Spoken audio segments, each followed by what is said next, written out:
Este material tiene el propósito de introducirnos al estudio de la palabra de Dios. Le invitamos a congregarse con nosotros.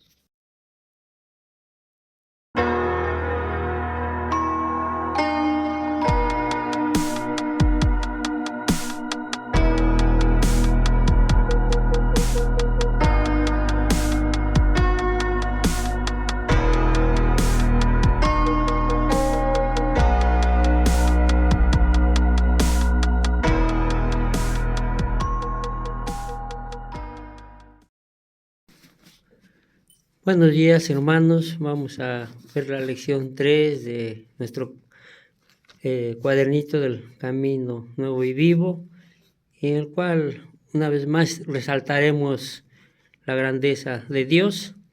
La lección 3 nos habla específicamente los atributos divinos, que son digno y único.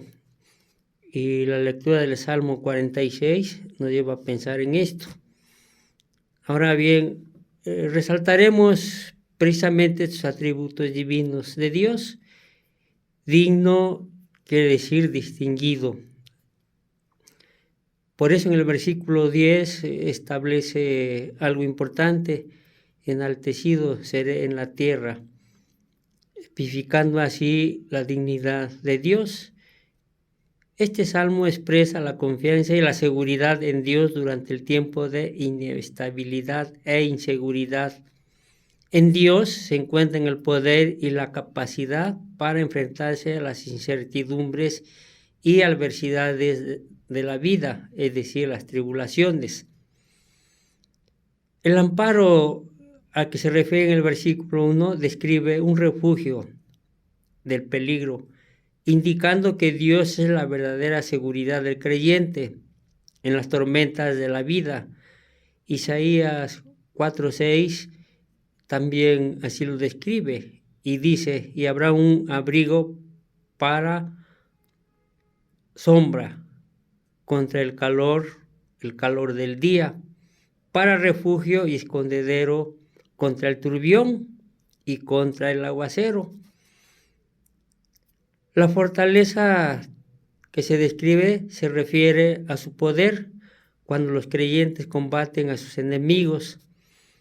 El Salmo 21:8 así lo describe: tu diestra alcanzará a los que aborrecen, e incluye su poder que obra en ellos, es decir, en los creyentes, según Colosenses 1:29, y los capacita para vencer los obstáculos de la vida. El resultado final es que Él es un pronto auxilio en las tribulaciones. Dios es accesible a su pueblo y quiere que los creyentes invoquen su ayuda en cualquier momento de su necesidad. Hebreos 4:16 describe de esta forma: es hallar gracia para el oportuno socorro. Él es suficiente para cualquier circunstancia y nunca los deja, así que no se debe temer. Con cuánta razón el salmista exclama: invocaré a Jehová, quien es digno de ser alabado, y seré salvo de mis enemigos. El Salmo 18:3 así lo aclara. Ahora bien, Dios es único, porque este Dios es Dios nuestro eternamente y para siempre, exclamaba el salmista, indicando a un Dios único. 48:14 así lo dice el Salmo. La confesión de que hay un Señor único es esencial para la fe y la unidad cristianas. Efesios 4:6 dice: un Dios y Padre de todos.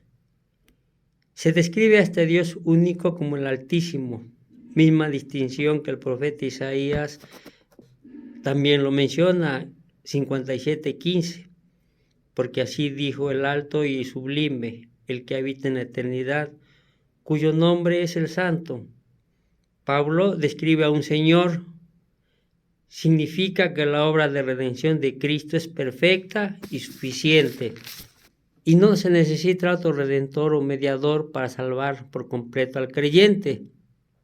Otra base de la tranquilidad del creyente es la provisión inagotable que fluye del río de Dios, según el Salmo, el versículo 4.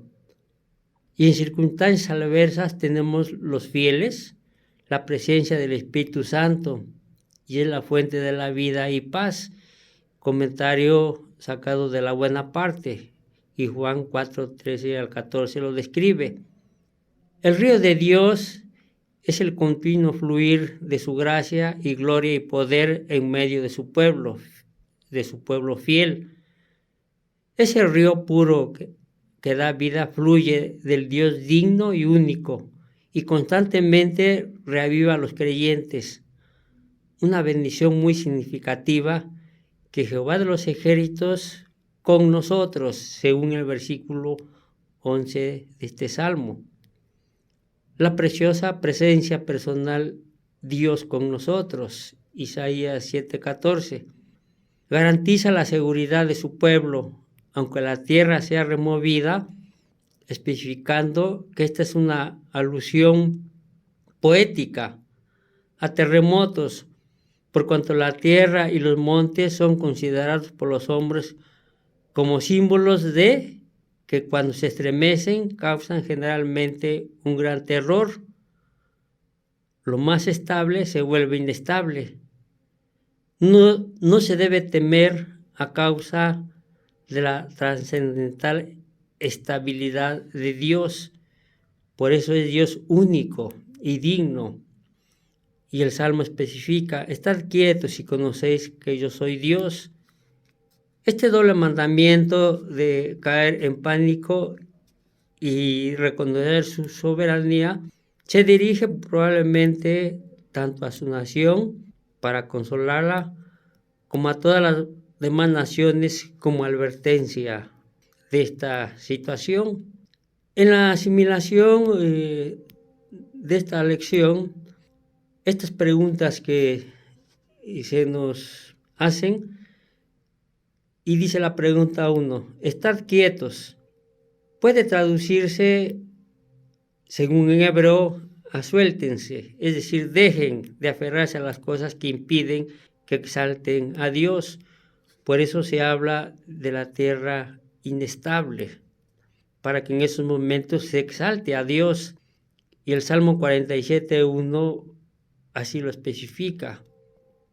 La pregunta 2, y ahí se nos hace la pregunta, ¿qué es lo visible y qué es lo invisible? Lo visible para nosotros sería nuestro cuerpo, que es el templo de Dios. Lo invisible sería el Espíritu de Dios que mora en nosotros. 1 Corintios 3:16.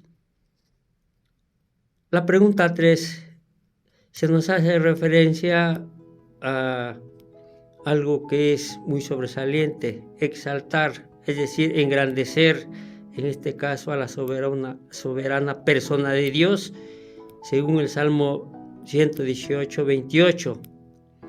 Mi Dios eres tú, te exaltaré, exclamaba el salmista.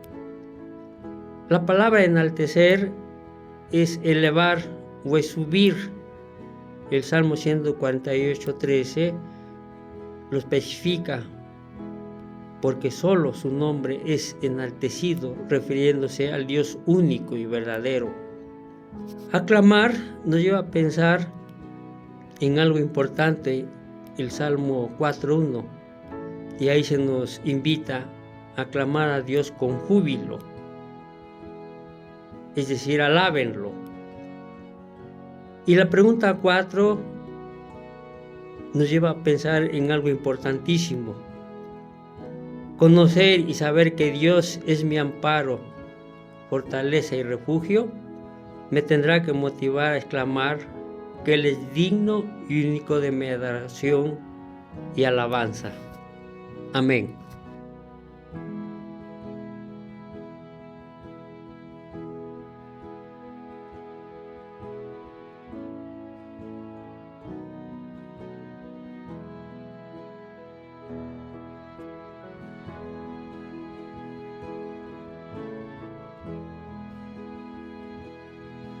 Le invitamos a asistir a nuestras reuniones.